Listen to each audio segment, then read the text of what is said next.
Hello, ladies and gentlemen, and welcome to the latest American Culture Critic podcast. I am your host, Paul Yosas, and with me in the studio is my producer, Adrian Marquez. Hey, man, how you doing? Thank you for having me on again. Thank you for being here. Literally, the podcast wouldn't be here without you. Today, we're going to do something a little different. I'm pretty much going solo on this one. And yeah, I haven't seen either of these two films, and I feel maybe this would be you selling it to me vis-a-vis the audience. Like, why should we see this, and why shouldn't we see this? Well, remember, ACC, the blog, didn't that start as a review? Like, weren't you a critic at one point? yes, it still is a critic's blog, even though I haven't really posted on it recently. As I said before, that's going to change. But for now, I figure it would be better to go ahead and get back to the original mission statement with ACC about reviews and do it live. Well, as live as podcasts can get. So, you were asking about the films. Well, we're going to deal with the good and the bad, and I'm going to tell you it's going to get ugly. Oh, is it? Is it going to get ugly? Okay, what's the first one you're going to The first one, it's actually I'm going to go in reverse order. Because Okay. I'd rather just get the bad news out first. It's the latest Joker film. Joker Folie. Ooh. Why? I've heard terrible things. You saw it? I saw it, so you don't have to. Seriously, I had a hard time watching this one. When I review films, I try to detach myself as to what the expectations are versus what is being presented and what the intent is behind it. And I'll tell you something, it's a head scratcher. I really am still, and I saw this film a couple of days ago, and I'm still trying to wrap my head about what did director Todd Phillips want to do? Or even, what did Joaquin Phoenix want to do? Because this film reads vanity project. I mean, there's very little rhyme to any of what passes for reason in these proceedings. First of all, I wanna go back and talk about Joker, the title itself. For both films, Joker, not the Joker, and I think that was intentional. In order to subtly telegraph the fact that this isn't the Joker that you know. Okay? Arthur Fleck, the whole different makeup, the fact that Gotham City is Gotham City pretty much in name only. Their characters that are name checked, and Bruce is a child. And all that. Yeah. But so this isn't the Joker we're expecting, and because of that, it's free of certain expectations. Anything goes. And the first film was Todd Phillips' love letter to Martin Scorsese in terms of taking one of his best films, Taxi Driver, and one of his most maligned King Comedy, and making a pastiche of it. And it, as you well know, was a surprising hit. Yeah. Nobody expected it to be as and I loved it. Big as I'll it be was. honest, I love that one. I thought it was a really good film, if not heavy on the nostalgia of 80s Scorsese. 70s mostly. Oh, sorry, 70s. I got my decade wrong. But it felt very good. I thought it was really good, and I thought Joaquin did great for it. But yeah, it is essentially those two films, if not. If you saw those two films, you saw Joker. Yes, exactly. And I'm trying to see where I'm going with this. Bear with me for just 1 minute. No, it's all good. And it worked because it retold those particular storylines in a fresh way that even people who had never seen those films and know what the homages were would still be affected by it. Like I said before, I still want to know what the fuck the sequel was supposed to be. I'll give you a rehash. Basically, it's Are you going to do a spoiler warning or slight spoiler warning, but I try not to spoil too much in case anybody really wants to waste 2+ hours of their life that they will never get back. Plus? Yeah, it clocks in at 2:18. Oh my god. Clocks in at a very painful 2:18. That's minimum 2.5 hours because you got to count for the trailers. The trailers were much more enjoyable. And I think there was a cartoon trailer in the showing that I saw, so there you go. Basically, it takes place almost immediately after the events of the first Joker, where we see Arthur Fleck is incarcerated and being prepped for his trial. In the meantime, he meets a fellow inmate by the name of Lee, played by Lady Gaga. And we also meet his handlers in prison, one of which is Patrick Gleason? I get my actors. No, Brendan Gleason, from Harry Potter fame and Gangs of New York. He plays one of the prison guards. And all it is leading up to the trial. And it's interspersed with musical numbers along the way. But is it a musical? Because that's a debate. I wouldn't say it's a musical. It's a movie. I would say with musical numbers. I would say it's an insult to musicals. Oh, I'm sorry. I would say that's hilarious. It's evidently, from what I've read, the idea of turning it into a musical or having musical elements in was purportedly Joaquin Phoenix's idea. Came to him in a dream. And so Todd Phillips ran with it. One would wish that he had just tripped and dropped the ball, because he ran with it and still dropped it. The musical numbers are dull, meandering, and really don't... Were the songs good? One or two, especially the ones belted out by Gaga by herself, because she's a consummate performer. And let me say something positive about it. Everybody's 100% committed to this project. Everybody is. Phoenix gives 100%, same as last time, and there is some character development.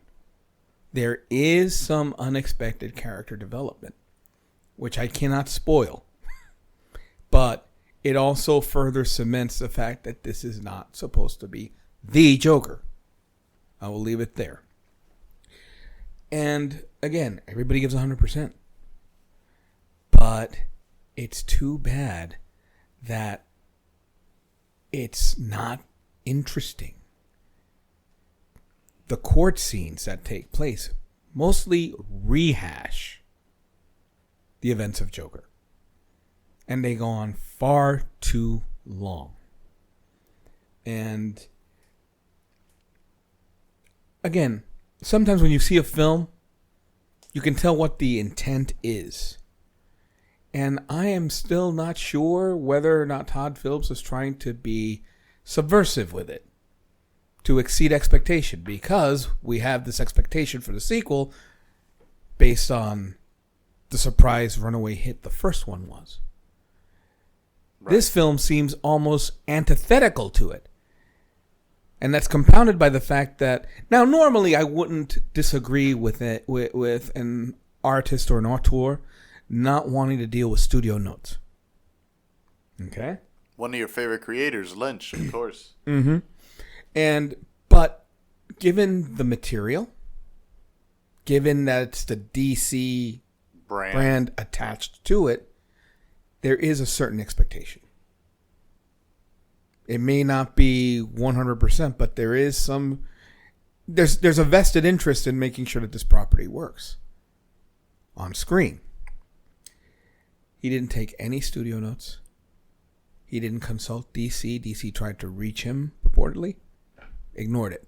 He did his own film, but what sort of film is it? That's my thing, because either it's anti-establishment fuck you to the studio system, or it's just a creative vanity project where it's like he had no interest in it and just threw whatever was on the screen and to see what worked. By the time you get to the end, there are some interesting twists, but it doesn't earn the payoff. In my estimation, it does not earn the payoff because you're really not that invested. I was not that invested. Man, this makes me want to watch the movie even less. Like I said, I watch it so you don't have to. Because the first one was so good, I didn't want a sequel. It felt perfect in its own little thing as a what if, kind of scenario. And this sequel proves that should have been the case. It was a done-in-one story that had to be told, needed to be told. There was no need for any extrapolation. It undermines itself. Despite how good the twist is, it undermines the first film. And it sets up a possibility for a third, but it ain't going to happen. No, with how bad this is performing. Mm-hmm. People are saying this is worse than Morbius. I never saw Morbius, so I couldn't tell you. Did you see Madam Web? But I will tell you that I will watch Superman 4 multiple times again. Before watching this again? Before watching this again. Okay, what about Suicide Squad 2016? I'll watch that. Oh my god, you hate that one. I hate Jared Leto as the Joker. But yeah, all right. I remember seeing a meme where someone took a photo of Leto as the Joker with his arms outstretched from that movie and saying, "Finally, I'm not the worst Joker." And I'm sitting there and I'm like, you know what? I can't argue that. You know what? I cannot argue that. I just... Is it just too much ego? Is it just an ego thing? That goes back to what I was saying about usually too much studio notes ruin a film, ruin creativity. And as a part-time actor back in the day, I would agree with that. In this case, it makes a hell of a counter-argument. I just don't understand how they allowed this to go out, even though they canceled that Acme versus Wile E. Coyote. Yeah, they showed and they canceled that Batgirl. Batgirl. And you mean to tell me this you allowed this to come out? Well, they were going by the strength of the previous film. Right. Unfortunately, you're only as good as your last project. And that was the last project for this particular franchise that was good. Yeah. Joker is to me, it was a bitter disappointment. It was a very bitter disappointment. If I have to look at my phone while I'm watching a film, there's something wrong. Oof. And there are certain scenes where you're just really, where's the context of going here? That come out of the blue, where you don't, and of course, the Joker's supposed to be a chaotic character. But in the internal logic of this film, you're wondering, okay, there's no build up to this particular twist or payoff. And again, the music is excruciatingly dull. At one point, minor spoiler, they do, if you're old enough to remember, they do an offshoot of the old Sonny and Cher show. Oh, okay. Which was kind of cute and actually does allow for some foreshadowing to what comes later. And that kind of pays off, but it runs too long. A lot of these scenes run too long. I mean, for a 2-hour, 20-minute movie, yeah. I mean, I feel the way you're talking about it, it could have been an hour 40. Mm-hmm. I mean, you could cut 30, 40 minutes, man. This is a film of excess, and I don't mean just in time. I mean excess in as you said earlier, ego. This was Phillips's direction. This was Phoenix's brainchild. Lady Gaga gamely was along for the ride. As the ersatz Harley Quinn, she does very well. And her chemistry with Joaquin Phoenix is on point. From an acting standpoint, you really can't complain. They give it their all. But sometimes even the best acting cannot carry an overblown, bombastic, overwrought hodgepodge of styles with no coherent hook.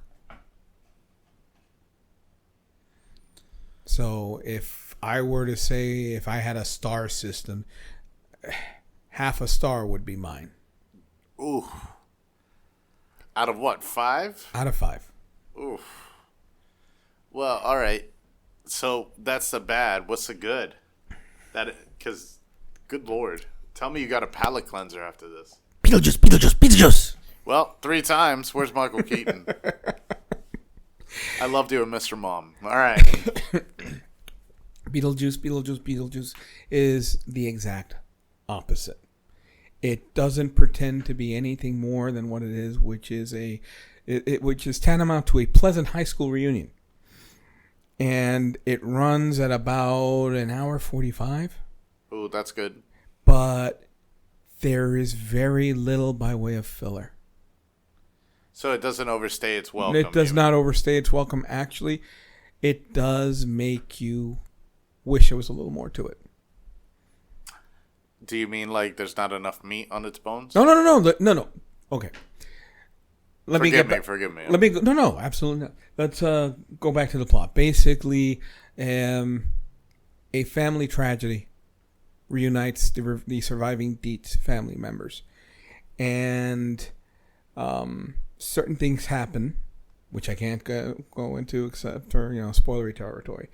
That eventually cause Beetlejuice to rear his ugly yet welcome head again. Of course, because the movie has to include him. Of course. It's not a Beetlejuice movie without Beetlejuice. Yeah. But it's Tim Burton playing with his toys and homaging himself in different ways. For example, there, as I'm sure you know, there's a problematic element to Beetlejuice, which is actor Jeffrey Jones. Yes. And his... Well, he's in jail now. Yeah. For things we shall not... You could Google. You could Google yourself. Let's just say he's persona non grata in Hollywood and leave it at that. But they find interesting ways to address it. And it serves as the catalyst that gets the ball rolling. Of course, we have Michael Keaton returning as the titular character, Beetlejuice. You've got Winona Ryder back as Lydia Dietz. You've got I'm blanking on names right now. Catch me on a good day when I've actually had more coffee. You have Jenny Ortega as Lydia's daughter, Astrid. Right. And Catherine O'Hara back as Delia. Justin Theroux also makes an appearance as Lydia's manager / boyfriend, because she's the host of a paranormal talk show a la Bill Murray and Ghostbusters. That's great. He's not usually one of my favorites. As a matter of fact, I can barely stand him, but he actually acquits himself rather well here. And you have the gorgeous Monica Bellucci, who is basically there because of a little piece of a momentary gag from the first film that has become part of this film. And she does her best Morticia Addams by way of Sally by The Nightmare Before Christmas. Pistache. Okay. And without going into too much detail, don't expect a lot of weight don't expect a lot of heaviness or stakes. There are stakes. There's some elements of danger there in terms of Belucci's character and also the character of Jeremy, who was played by Arthur Conti. Again, I don't want to go into too much of the spoilery details. It's weird to be able to do a review verbally without giving away too much. Right. But I don't want to give away because it's fun to discover it on your own, especially for this film. The jokes, some are good, some lie flat.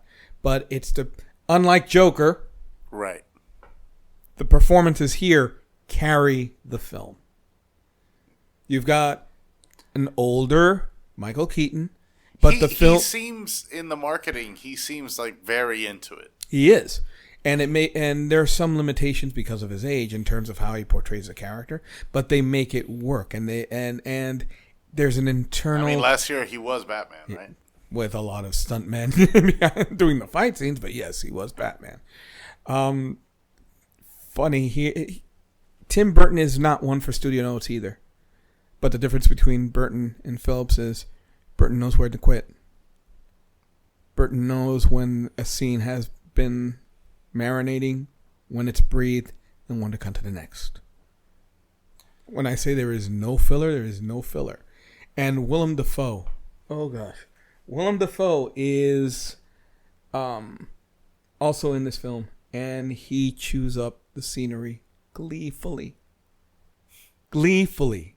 As a matter of fact, you almost wish there was more of his character. Oh, he was that good? He was that good. Well, everybody was. Everybody was having a ball doing what they were doing. Monica Bellucci only had to stand there and look beautiful. Like, that's difficult for her. I mean, she was one of Lynch's muses for a reason. Yeah. But even with what little she's given to do for her character, given the import of her character, once you watch the film, she's having a ball. She's just enjoying the moment. And how was the chemistry between the ladies, Catherine O'Hara, Winona Ryder, and Jenna Ortega? Well, the whole trope of estranged parent and child is wearing a little thin to me. I think it's been used way too much in the past couple of decades. We have yet to see a successful family. God, functional one. But at least there's, in this one, it doesn't seem so overwrought. It feels tacked on to a degree. Meaning, on a superficial level, okay, we need to have this sort of conflict so that when they come back together at the end, it's cathartic or whatever. But the chemistry between the two actresses is very cool.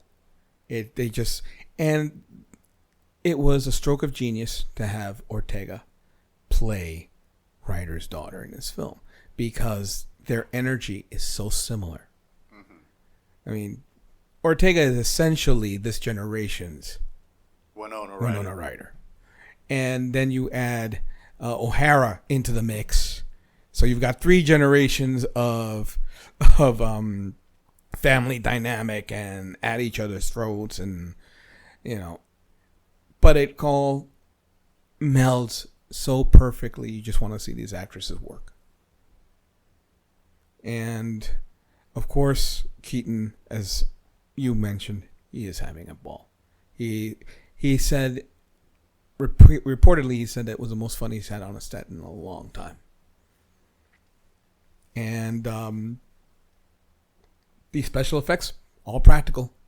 Oh, for real? Yep. That's actually something I really want more of, and that's something to admire when we stick to practical effects, because there's something to it. It looks a lot better than any computer. Well, my argument with that Give me a blood squib any day. It's so cool to see on screen, but we know it's done by computer. Back in the day when I was growing up in special effects and Lucasfilm was starting to come out, and we're like, how the hell did they do that? How did they the part of the film experience and the immersion of it was seeing something incredible happen on the screen. Look at 2001, yeah. And wondering how they managed to make it happen, especially with some of the budgets at the time. Like Star Wars didn't have that much of a budget. Yeah, it didn't. And most of that was spent on the miniatures. Mm-hmm. And Burton reportedly said he wouldn't do a sequel unless it was done the way the original was, with practical effects, and it shows. And the beauty of it is, it seems seamless. Elfman came back for the score? Yes. That made you happy. Oh, yes, it did. How is the score? You haven't talked about the score yet. The score is, it's nostalgic yet fresh. Okay. And I know that sounds like a weird combination. It's got the Beetlejuice sound.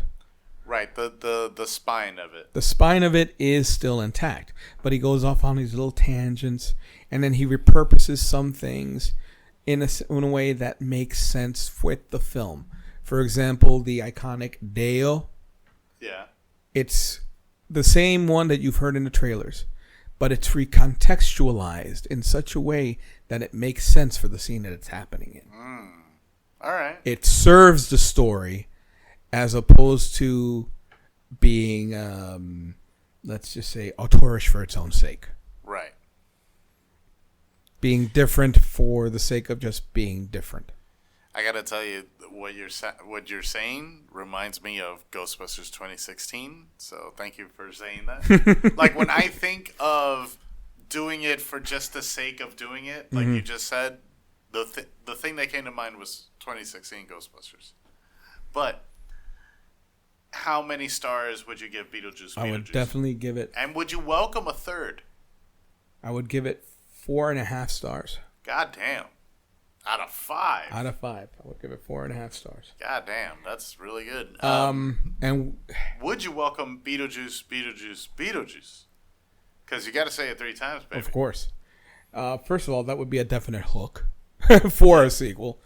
That's the tagline. But you don't need a sequel.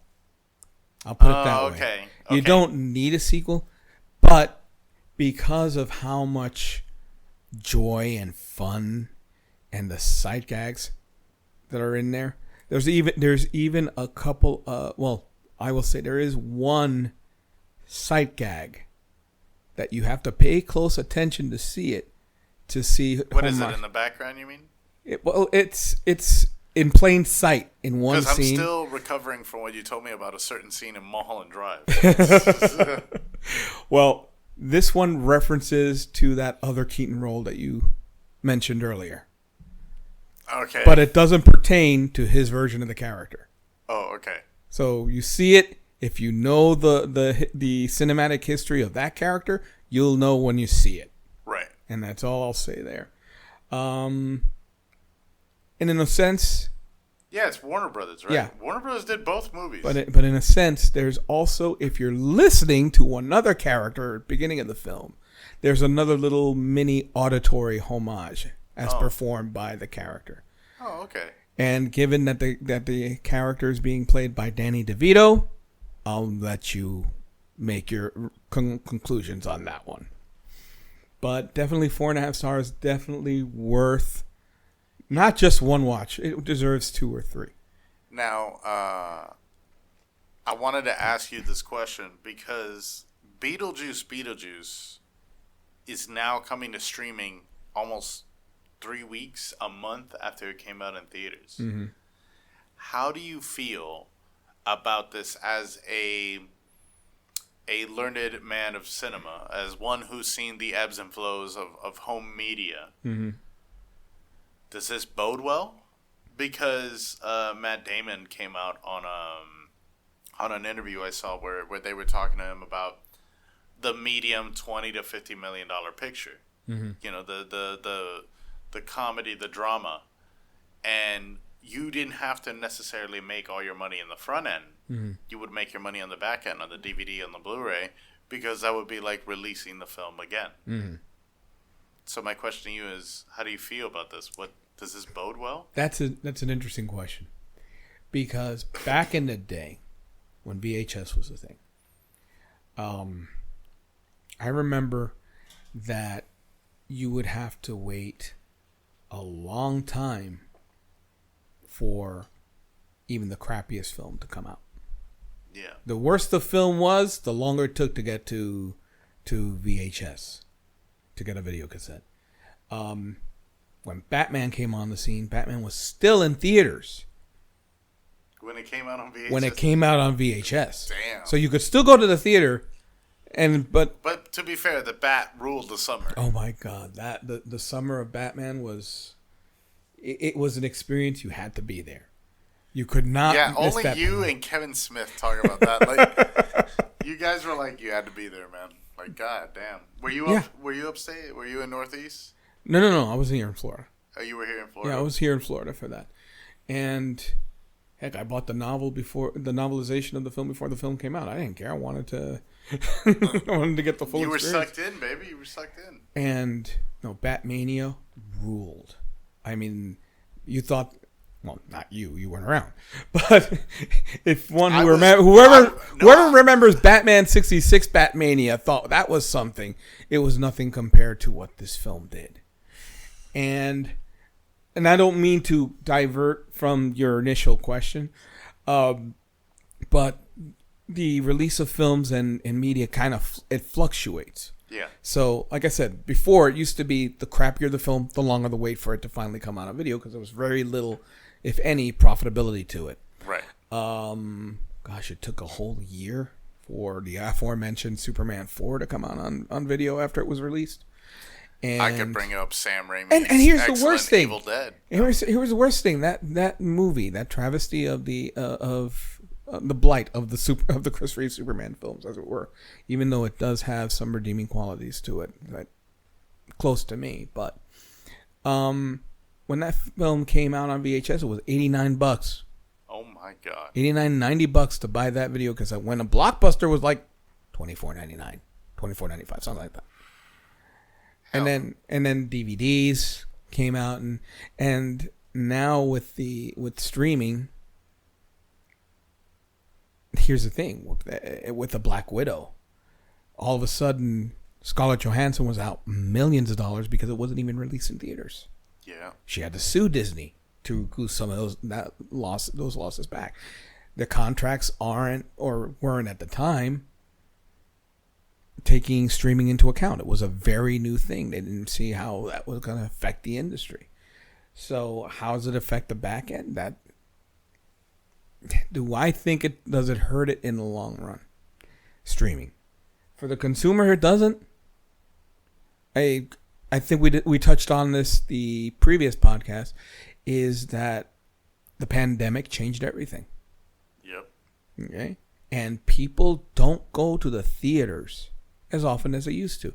Beetlegeuse's numbers are the exception, not the norm these days. It's still number one in the box office. It's been out, 2 or 3 weeks? Something like that? Something like that, yeah. But how many films have gone to the theater and have lasted that long or has made as much money? Furiosa is another one, yeah. Earlier this year. But we get stuff from streaming. Why do we need to get out of the house? You know, it comes to a point where there's a diminishing return at the box office, so that they have to recoup it somehow through streaming, and people don't want to go to the movie theaters for the most part. The movie has to be.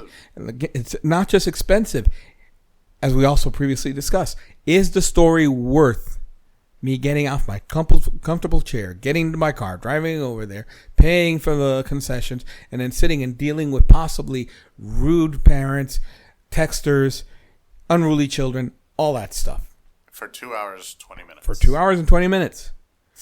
Okay? And people were leaving Joker in record numbers.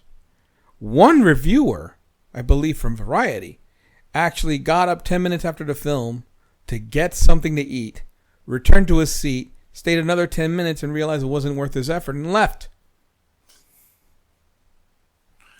God damn. Whereas, again, Beetlejuice doesn't pretend to be anything than what it is. And you don't get that There's sense. There's something earnest in that. Yes, exactly. That's the perfect word for it, earnest. Because it doesn't feel like it's a cash grab. And it doesn't rely over much on nostalgia. You have my friend Lou likes to cite member berries a lot when it comes to nostalgia in media. That's a South Park term from the episode Member Berries. Remember when? All these berries would say that. Pepperidge Farm remembers and all that stuff. But the nostalgia that you find in the film, there are little hints and little... There's even a little homage to the cartoon towards the climax. But it's peppered as part of the world. Not, oh, do you remember this? Oh, can you recall that? No, it's organic to the environment that it's in, right. But it doesn't beat you over the face with it to the point where it's distracting. It's familiar. Akin to like Big Bang Theory that would just beat you over the head with the reference. Exactly. This is familiar. This is coming home and reuniting with familiar people. And despite the conflicts that take place in the film, you can tell underneath that the actors are enjoying each other's presence, old and new. Everybody is having a grand old time, and you get the feeling that Burton allowed them to explore and play. It's effortless in its presentation. That's the only way I can describe it. It's effortless. It's just completely organic, and you're pulled along for the ride without realizing it. And who cares if it's not as heavy, and I mean heavy in terms of the stakes and the danger from the first film to the Maitlands and all that. And there is a little tiny homage to the Maitlands if you know what to look for. Right. Okay, because Gina Davis and Alec Baldwin do not reprise their roles in this one. But you don't care that it's not that, oh my God, what's going to happen next? You're just in it for the ride and you enjoy it.